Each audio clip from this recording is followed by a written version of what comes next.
captain speaking from the cockpit. We are ready for takeoff. All set, huh? Not very fond of takeoffs. Oh.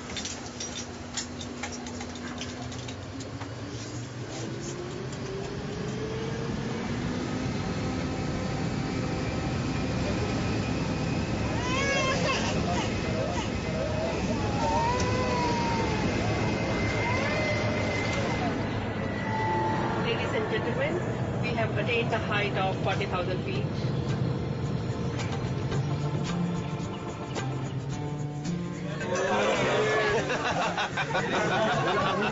Well, I'm glad that's over. This is the only way to fly. I'm even looking forward to lunch. Which unfortunately is equally realistic.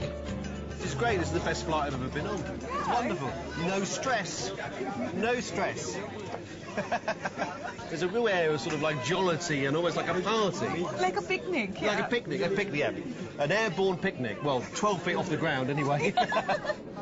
As long as you don't expect to actually go anywhere, then everything's fine. It would be a hell of a shock for the in-flight caterers if they did take off. Would you like to see the cockpit, Yes, sir? please. Yes, thank you. Yes, please. Okay. Yeah, this way, sir. Yep, okay, My chance to meet the captain. Mr. Gupta is a former aircraft engineer who purchased this derelict aircraft and put it in his backyard. Can I ask you, how did you manage to get this plane here? I removed all the interior from the aircraft. Then I chopped in the pieces. This, right. Yeah, this was in so many pieces. Then I joined the pieces back. That's quite a big job, isn't it? Yeah, it was a big job, but I took around, you can say, 4 to 5 months, you know. Oh, really? And now it is open for everybody, you know. It is very interesting. Yeah, it's wonderful. It's absolutely wonderful. Mr. Gupta's airline is free to those who can't afford to fly. He feels he's providing a social service. Basically, we are fulfilling their life dream. So they are very much excited. And they are very happy. And I'm also very happy because I fulfill their dream. Yes, yes. I have a sneaking suspicion Captain Gupta enjoys this even more than his passengers. He even gets to sleep with the head stewardess, who also happens to be his good wife. Mrs. Gupta is a Harvard graduate and her day job is lecturing politics at Delhi University. Oh, bit of turbulence. Yeah. Bit of a bumpy bit there. I get the idea, you know, if it's a bit like, I suppose, for me getting onto a space shuttle or something, you know, I'm never going to fly to the moon, you know, if you're never ever going to be able to afford to fly in a plane, then this is a great experience. It's funny, sort of like, you know, just with the sort of experience of being on a plane the whole time, as soon as I come back, the first thing I'll do is put my seatbelt on. And you did that straight away. First thing I do is, you know, safety conscious, put my seatbelt on. Gentlemen, this is the captain from the cockpit. Within 5 minutes, we are going to ditch in the water.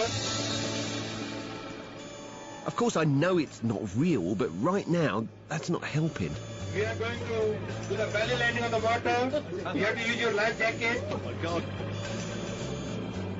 They're simulating my worst nightmare. Don't panic, don't panic. It's not flying I'm actually so afraid of, it's more the crashing. Why on earth are they laughing? How can they get so much pleasure from a near-death experience? 1 minute away from ditching and everybody's like, don't panic, we're having a pie! Oh, I get it. This must be Indian humour. It's hilarious. Since none of them have ever flown before, maybe they think this is how we always disembark.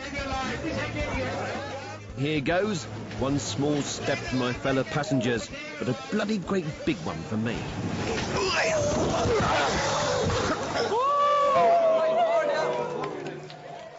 I may not have flown anywhere, but now I feel I've truly landed in India.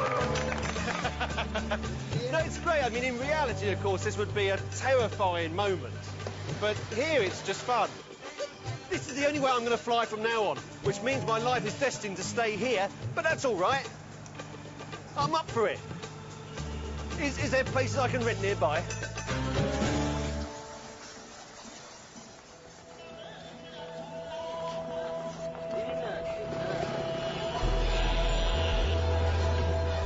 Delhi is a bustling metropolis, the engine driving India towards its place as a superpower of the 21st century.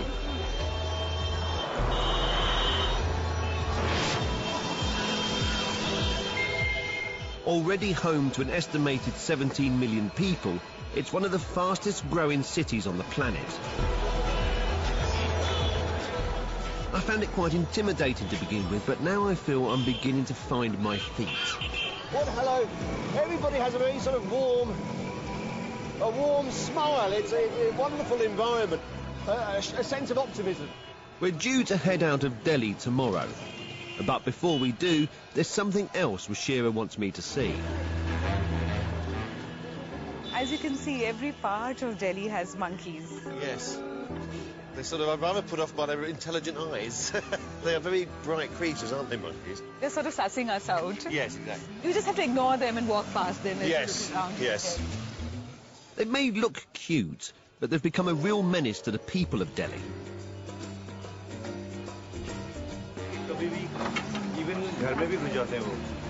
He says, of course, we're scared of the monkeys, and there's so many monkeys here that they sometimes even get into our homes. He said, whatever there is to eat, they just eat it up. Right. But sometimes it's much more serious than raiding the larder.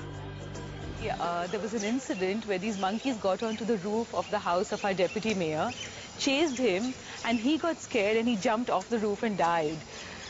So finally the government thought we have to do something about it.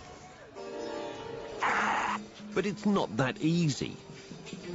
Because monkeys are regarded as an incarnation of a Hindu god called Hanuman, which means no one's allowed to lay a finger on them. You can't touch the monkey, you can't harm the monkey, so what do you do? What's the solution?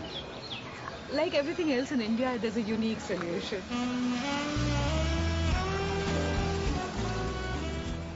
Meet India's equivalent to Starsky and Hutch. Star team of Delhi's newly formed Monkey Squad. These monkeys have been trained to actually chase away those monkeys. Right. So you And he see, chases away the monkey by bringing a bigger monkey in. that's right. They're Government of India employees. So the monkeys are... Government of India employees. So they're civil servants? They're civil servants. Our latest bureaucrats. So the Monkey Squad is exactly that. And now it's time to reclaim Delhi's mean streets for mankind.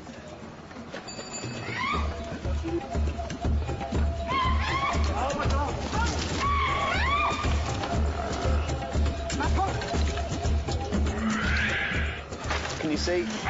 Up in the roof. These bigger langur monkeys scare the living daylights out of the smaller rhesus monkeys, forcing them to run away. The brilliance of the scheme is that it's purely monkey on monkey. Well, with a little help from their handlers. These are the noises these monkeys make. Right. So they're making the noises, just imitating the noises so they get scared and run further and further away. Yeah. There is one thing that strikes me here. If the guys are making the noise that the monkey makes, do we really need the monkeys? Couldn't they just be walking up and down making that noise? But then the monkeys would be unemployed. That is true. And as everyone knows, once you're a civil servant, you have a job for life. But hang on, there does seem to be a fatal flaw in this monkey business. If these smaller monkeys are only being scared away,